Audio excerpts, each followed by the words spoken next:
Dictator Hugo Chavez in Venezuela. Now she begins a 2-month hunger strike to get the American people to join her mission to end the war. Welcome to Hardball, Cindy. Let me begin by asking you, Americans may hate the war, but they don't necessarily hate the president. How do you expect to get change by going around the world and trashing the president of the United States? Well, actually, I don't hate the president either. And I don't trash the president. I trash the president's foreign policy, which is fundamentally and inherently wrong and immoral. And I don't tell people around the world anything that they don't know. But you called him the biggest terrorist in the world, so you are trashing the president. Well, he says a terrorist is somebody who kills innocent men, women, and children.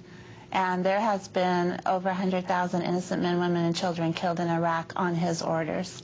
Cindy, you have just begun a 2-month hunger strike. Isn't this really just more of a publicity stunt? No, actually it's not. It's a moral reaction to an immoral war. Thousands of people all over the world are joining us, and hunger strikes have proven to be effective tools in civil disobedience and changing policy. But do you honestly expect Defense Secretary Donald Rumsfeld or the President of the United States to say, Cindy Sheehan is going on a hunger strike and so I'm going to end this war?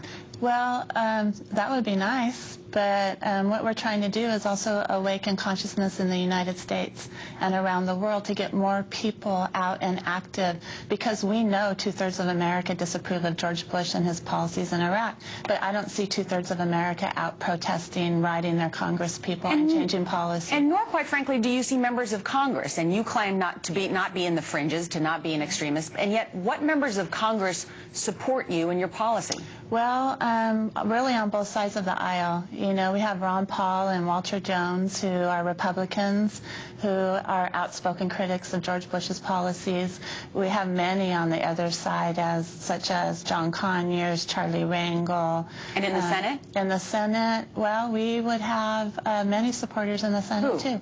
Who? John Kerry.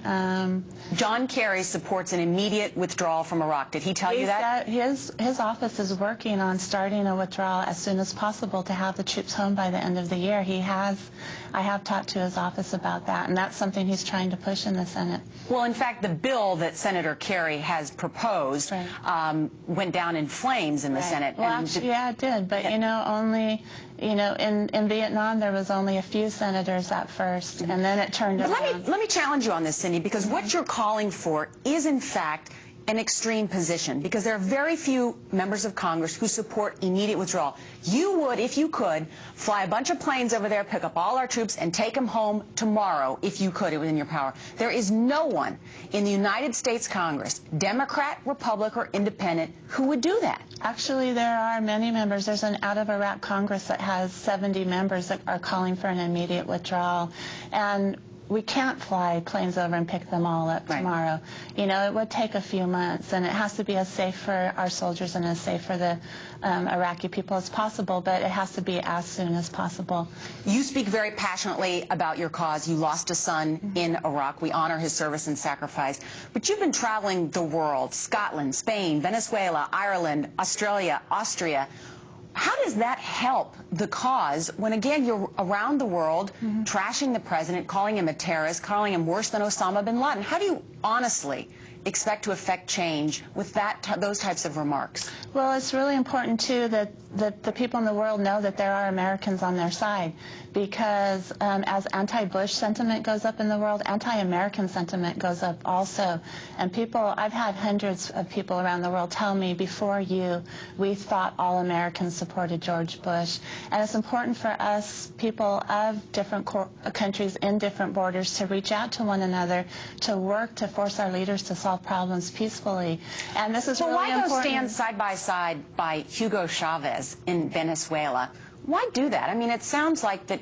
Would you rather live under Hugo Chavez than George Bush? Yes.